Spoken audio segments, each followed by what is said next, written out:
There are moments in every person's life when they face intense adversity. They're crucibles that forge who they become as individuals and as leaders. Now more than ever, we need leaders who are called to a higher standard, focused on leaving it better than they found it, and paying it forward to the next generations. Now, let's join Fire Chief Randy Brugman as he speaks with leaders from all walks of life, as he explores and learns from their personal journeys and the crucibles that have forged them into better leaders and better people.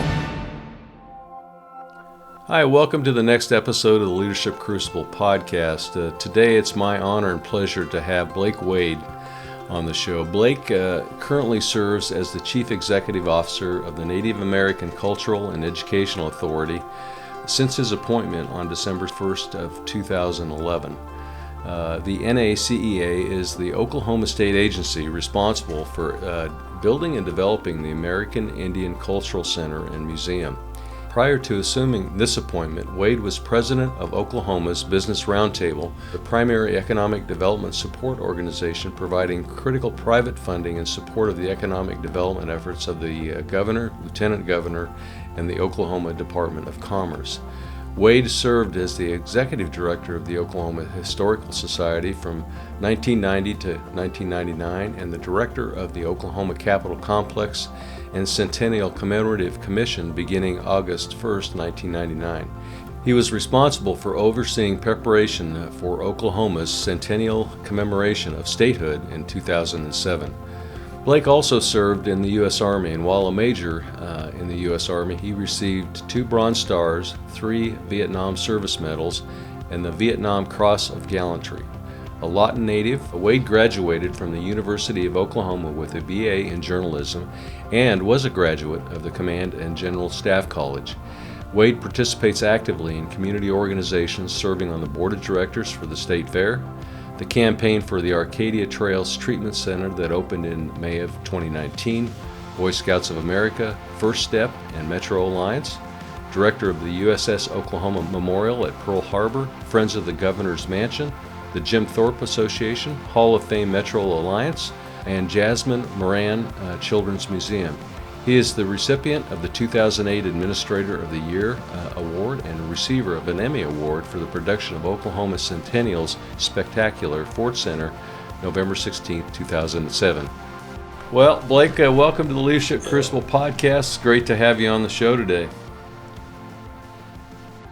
Thank you to be here. I'm honored. Well, your life's work is pretty inspirational, and we're going to explore a little bit about that today. But, you know, I know you've faced several situations in your life that have really kind of helped shape who you've become, and wondered if you could share a couple of those. Well, that's, you got me thinking back on my life, and certainly comes to my mind one of the situations that I really have never talked about any time is that I had polio when I was 3 years of age. It's interesting, being a baby boomer. My mother and I lived with my grandparents because my dad that I had never seen went off to World War II, and I was 3 years of age when I got a knock on the door at my grandmother's house, and my grandmother said, "Go open the door, Blake." And I went to the door, and there was this strange man that was there, and he said, "Blake," and I said, "Yes." He said, "I'm your father."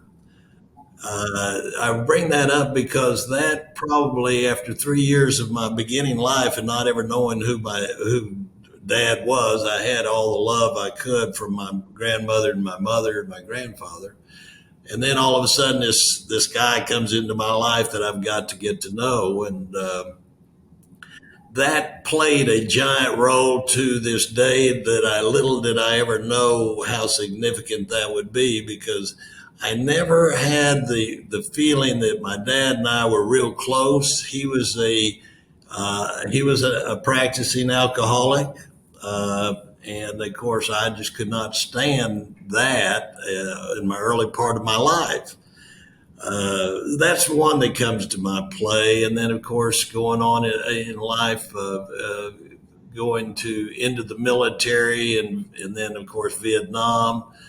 At the age of 21, 22 years of age, I'm really serious about this today more than ever. I took that for granted back in the day that, when your country calls you, you serve and you don't ever question. But today I'm deeply concerned about these young men and women who have had to go off to war or conflicts. May you take that in consideration. You know, I'm dealing with that a lot today in my association, United States Army, dealing with the not kids, they're men and women that deserve much, much more. And so I've had to reflect back on, well, what did Vietnam do to me? Well, it did certain things. One is it crossed the invisible line in my drinking to I started drinking heavily over there. And bottom line was that Vietnam played a big, giant role in my future. I had a beautiful career in the military, but I didn't realize how sensitive it was until my latter years. In these years I'm in now, helping these young people in Iraq and in Afghanistan and all that are coming back, and they're having to deal with their wives leaving them. And I remember that because I too got a divorce back in the Vietnamese days. And I don't blame anybody in that, because once you've been into war, you do change. And that was my most significant second time of my life.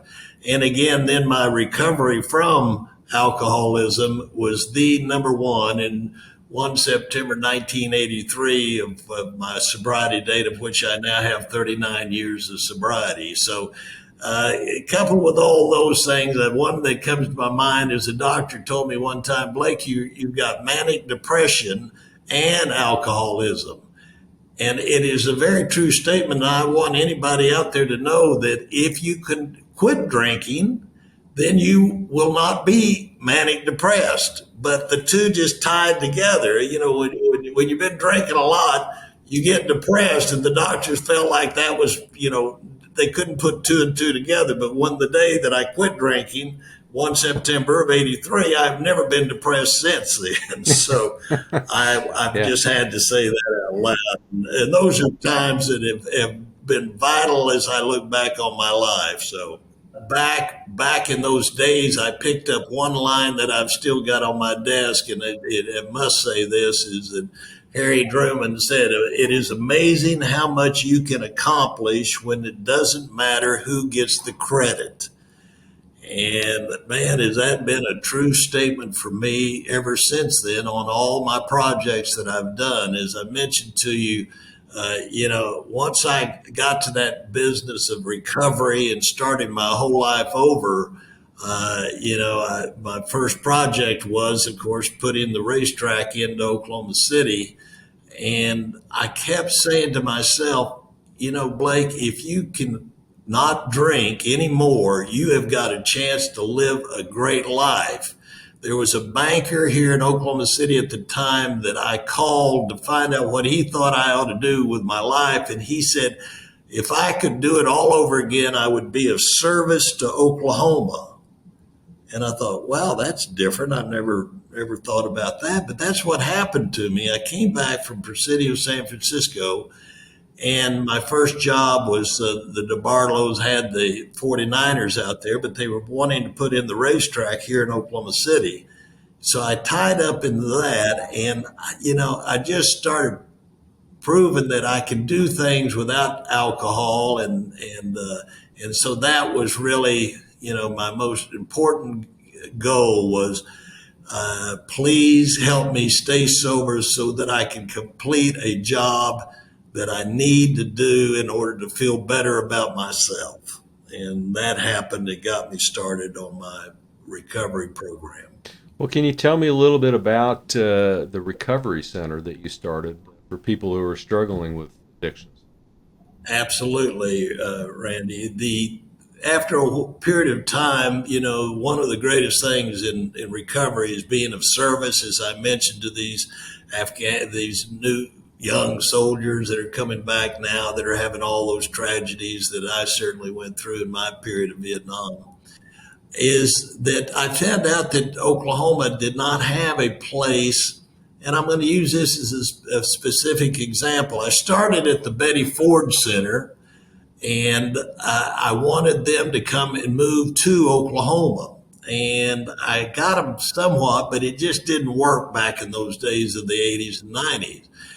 But what I did start was the First Step program, which is made up of 100 men that live out at a lake environment, and they sign up for 1 year. And we do not charge them a penny. We get them going, we get them a job, we get them sober. But the key to the game is they have to stay with me a whole year. And if a person stays that whole year, then they're on their way to recovery. Let me just clarify though, I'd say 40% of those drop out during that year period of time. So I know who the ones that are just there to get off the hook of their family or wives or jobs or whatever.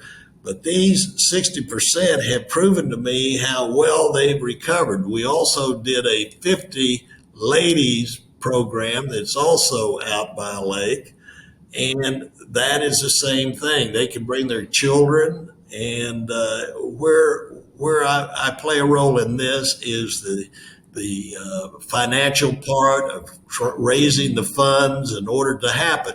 This all came about, and I can remember it well. A very wealthy family in Oklahoma called me and said, Blake, what do I do? I sent my kids to Betty Ford. I've sent them to Hazleton. I've sent them to the doctor's program out in Atlanta, and they still don't get sober. It's cost me $300,000. And I said, once you do all those things, you come and see me, and we put them out here, and we find out if they really, really want to get sober.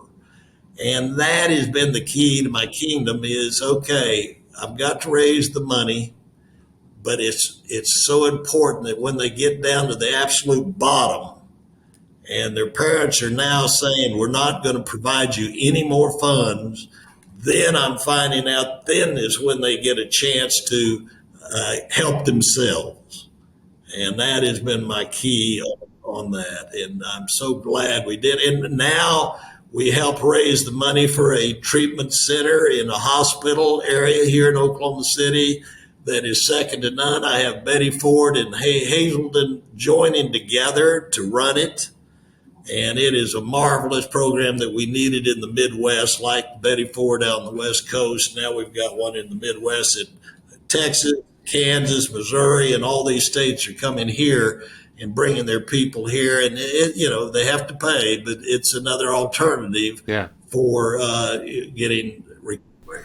Well, that's a great piece of work, and I know that you've are very, very active with the recovery center every day. And so what are you seeing from just a general population standpoint with the problem with addiction and alcoholism? Is it increased? It's coming big. Yeah.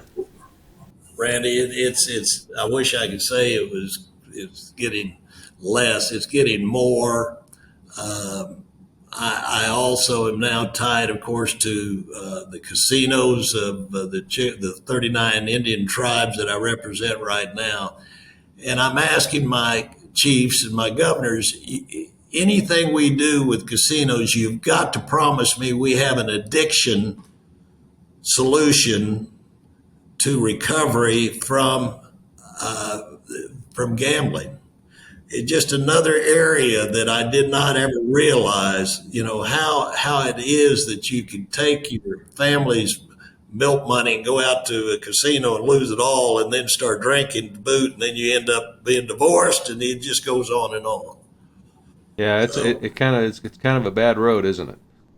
It is a bad road, and it's not getting any better. I see these kids, taking these straight shots and all that. And, My God, I see them coming in younger because of the drugs. I attend 5 meetings a week still. In every one of these meetings, there's 25 to 30, 22 to 30-year-old people that are in there, and I can see that it's just getting bigger and quicker, and these drugs make you come in earlier, and so it's going to be a problem. It always has been. Yeah, and I think the opioid and fentanyl issue that we're dealing with and have been dealing with for the last decade it's incredibly difficult to address. Randy, in the last 5 years on that fentanyl, I've lost 21 people to that fentanyl. That it's just so instant that they just don't even realize how powerful that is. Yeah. As a former first responder, we have had our personnel exposed to that, and if you don't have the Narcan available immediately, it's very, very dangerous. So yeah, I totally agree. You touched a little bit earlier on your service to our country, and thank you for that. You were a major in the Army, and can you share a little bit about that part of your life and about the leadership lessons that you've learned in that role? Thank you. I go back to being very honest about it. I went to the University of Oklahoma. Back in those days, it was mandatory to go to ROTC, and I was never planning on being a military man whatsoever, but I didn't want to go in as a private either. So I took the easier route out and went to ROTC, became a second lieutenant, and thought I'd serve 2 years. And all of a sudden, I got assigned to my first assignment was to Italy. And back in those days in 1967, it's interesting for me to say this, is that because all of the ranking military people were over in Vietnam as a lieutenant, I became a company commander over in Italy.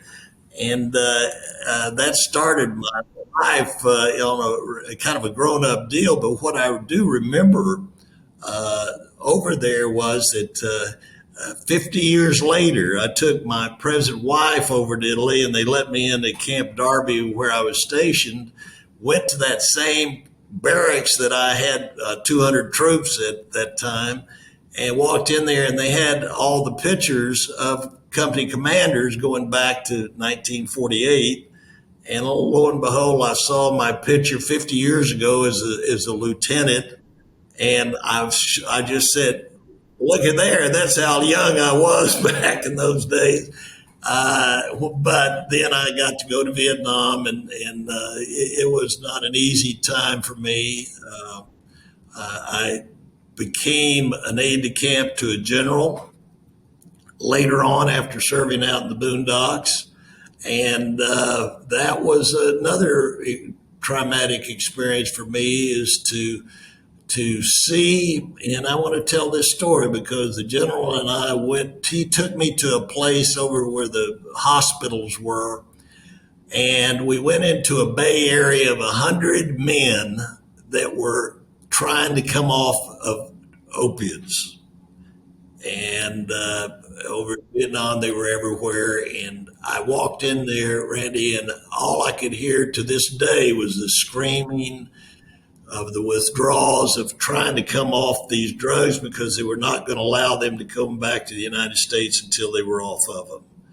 This was another example of what I was to face on my recovery, and that was, if you continue to drink and use, you will eventually get to a point of depression, suicidal, and that. And boy, did that ring a bell with me on that one.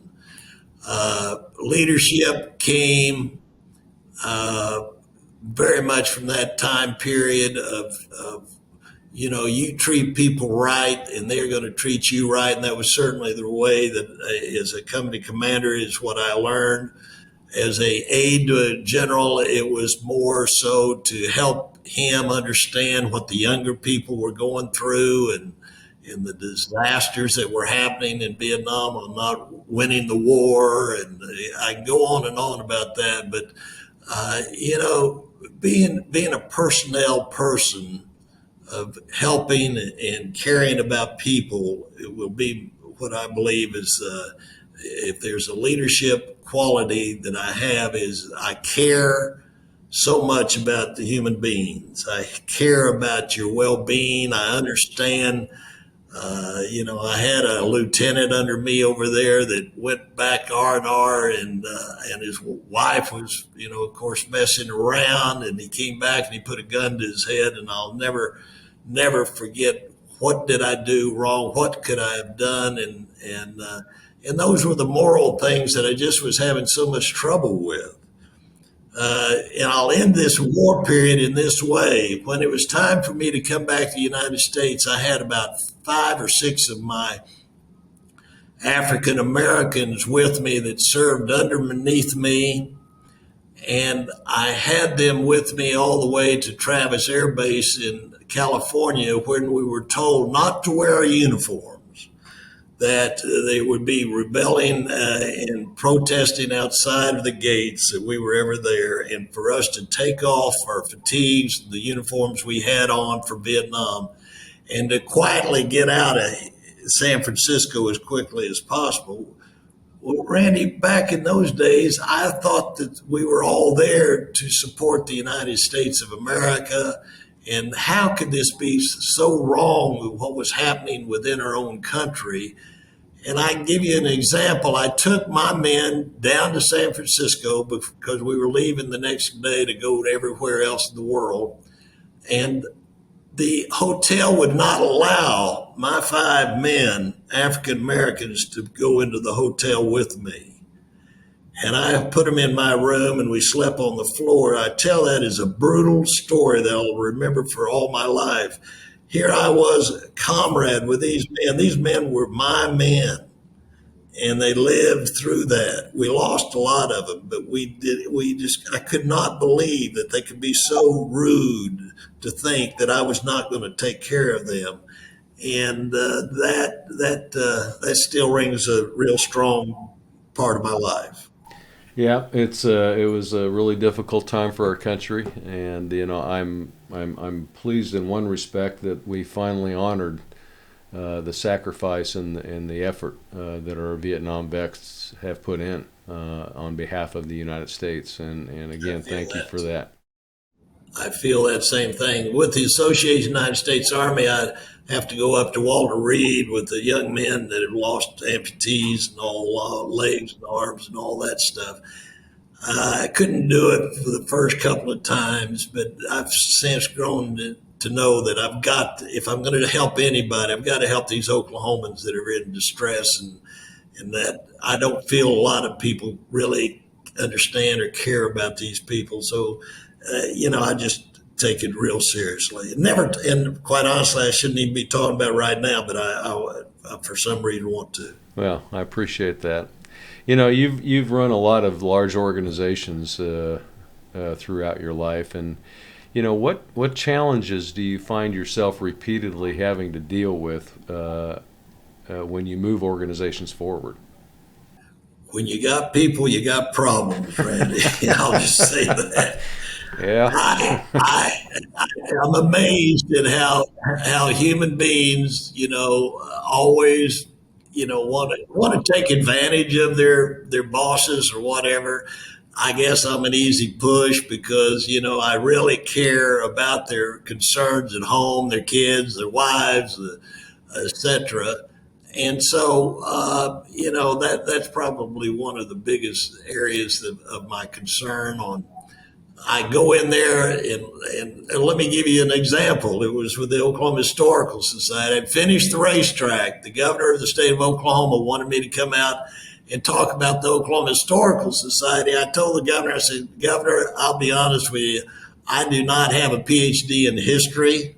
And so I'm going to be saying, I'm a layman in this area. He said, it's all dealing with management of the people over there. They had 65 PhDs in this historical society business. So what I did was I met with them and I said, let me just share with you what I would like to suggest. And that is, you all keep doing your jobs. that you're doing such a marvelous job of documenting the history of our great state. But what I don't think you're doing is letting the people, the laymen of Oklahoma, know what you're doing. And I think that's my job, is to make sure that the state of Oklahoma knows what great jobs you all are doing and what areas you're doing. And when you do a paper or whatever, let me get the word out. And so we went from a closed PhD academic area of 780 members to over 17,000 people. And that was strictly because I think people wanted to know about our history, but never did get the chance because the academias did not want really to get, to spread the word, if I may. But we got along great. We had a wonderful time, got a new history center, $80 million history center out of it. And so I'm real happy about that period of my time. Well, congratulations on that. And sometimes we get really myopic in our professional lives and focused on what we're doing day to day, and we forget to tell people all the good work we're doing. So, Randy, that's exactly what the situation at the Historical Society was. They just didn't know that they should be out telling people. Yeah. So, what do you think is the foundation of a really good leader? Well, one, could not use drugs and alcohol. That's one of the things. I also know that you've got to have your act together in order to be able to pass it on. And an area that I am remiss in as I've ever been in my life was when I lost my wife and my two kids to the disease of alcoholism, and I've tried to make up for the last 40 years to them for that time period that they had to live with me and all that. So I say to you, when I look back or when I'm hiring somebody, I got to know that they care. I got to know that they really are in here not for money, but to make a difference, to be of service. That man was not wrong when he said to me, be of service to Oklahoma. And if I can get people to believe in that and to realize what old Harry said about, how much you can get accomplished if you don't care who gets the credit. But Randy, that's a giant problem in life is I see so many people that are just so heavily into for the I part of it instead of the we part of it. And when I can get them to understand that the job can get done, but don't think that you have to take the credit for it. It'll get done if we don't do that. Yeah. And sure enough, that's been my answer all the way. Yeah. Well, that's part of this this process that we're doing with the Leadership Crucible. Is that it's two foundational elements: is to pay it forward and leave it better than you found it, and you do that through investing in your people.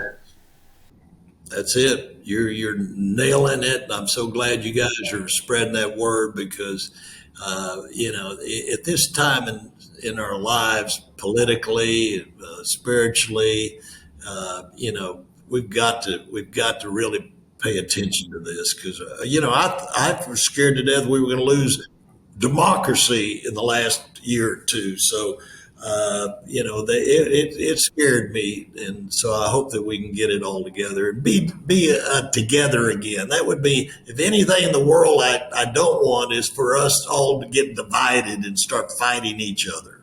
Yeah, the political polarization that I think that we've experienced, and the last 10 years is in my job as fire chief, I saw that at the local level. It just continued to split and split and split.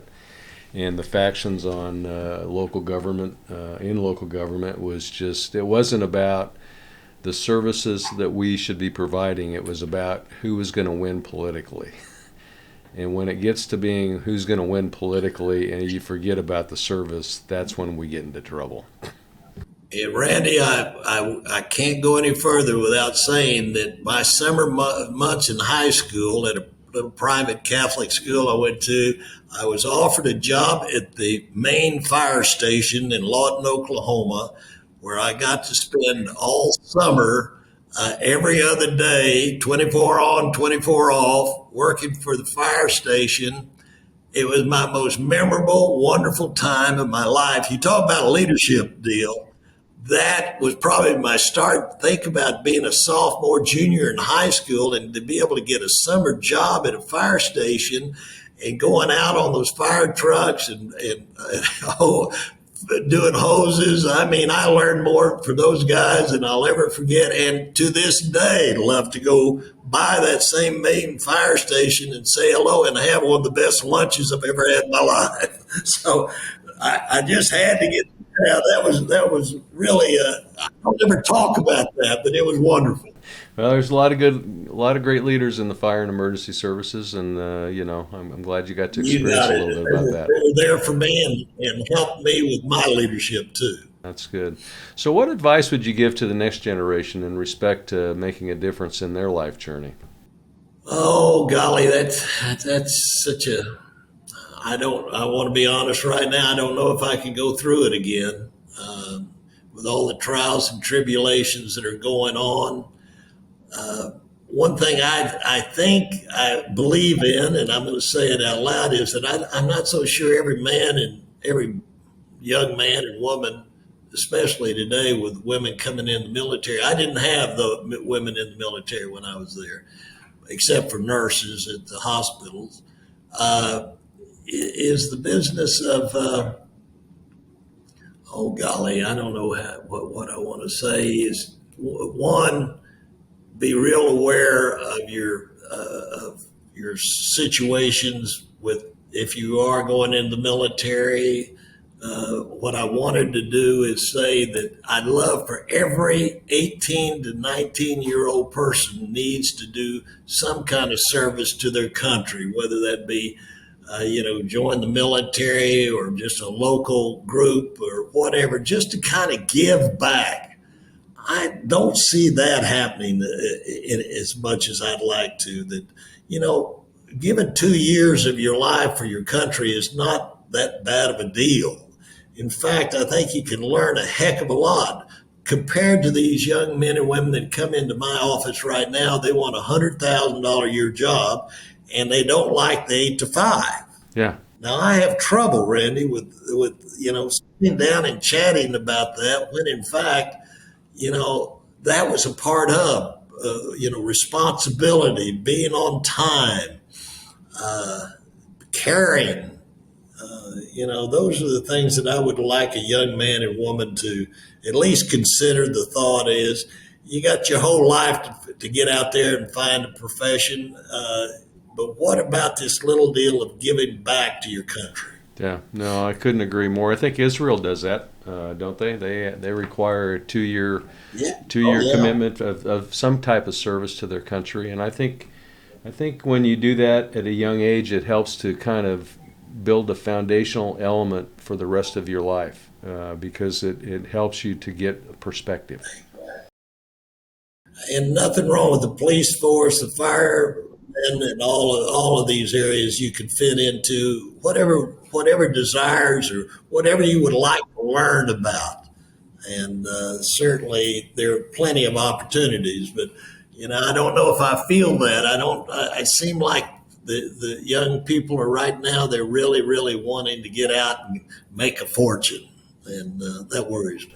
Yeah, well, I think some of them are, but I've talked to several that are just coming out of high school, and I think they also have a commitment to service, and I think they just need an avenue to potentially do that. And I think we could create that avenue nationally to help them to facilitate being able to plug into that.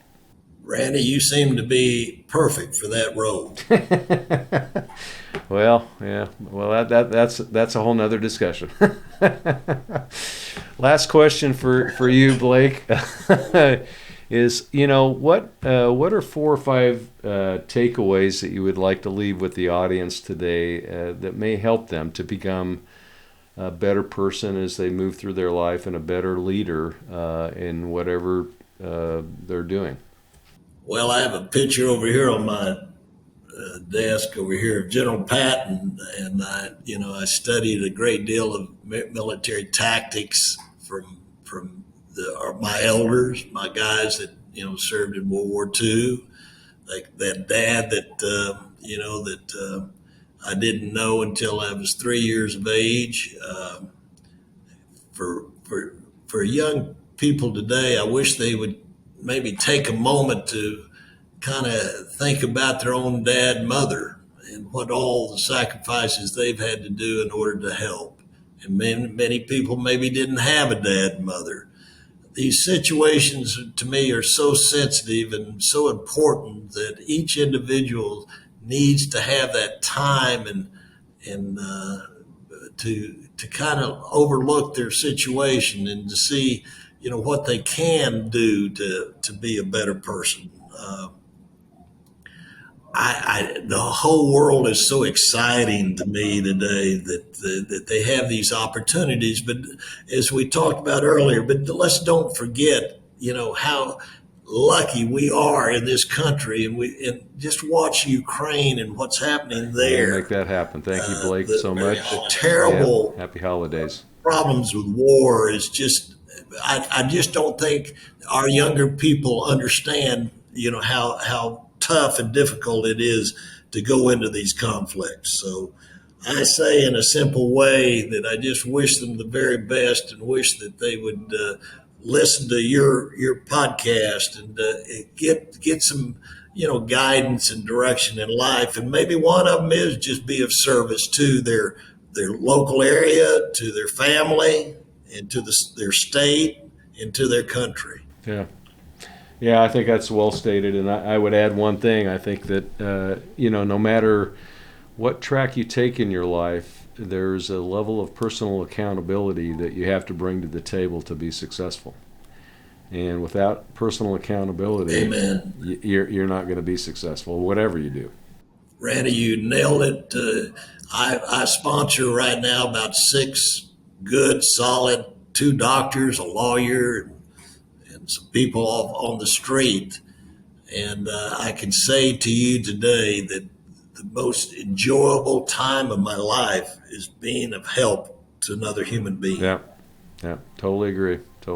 So, well, Blake, thank you so much for being with me today. It's just been an honor to get to know you and to meet you, and I hope sometime we can do that in person and hopefully very, very soon. It'd be an honor to have you come to Oklahoma, Randy. I feel like I already know you, and I hope that we can get together someday. Thanks for listening to the Leadership Crucible podcast. If you have a story of adversity you'd like to share, we'd love to hear it. Visit us at theleadershipcruciblepodcast.com and join us next time as we continue to explore how to live lives of success and significance.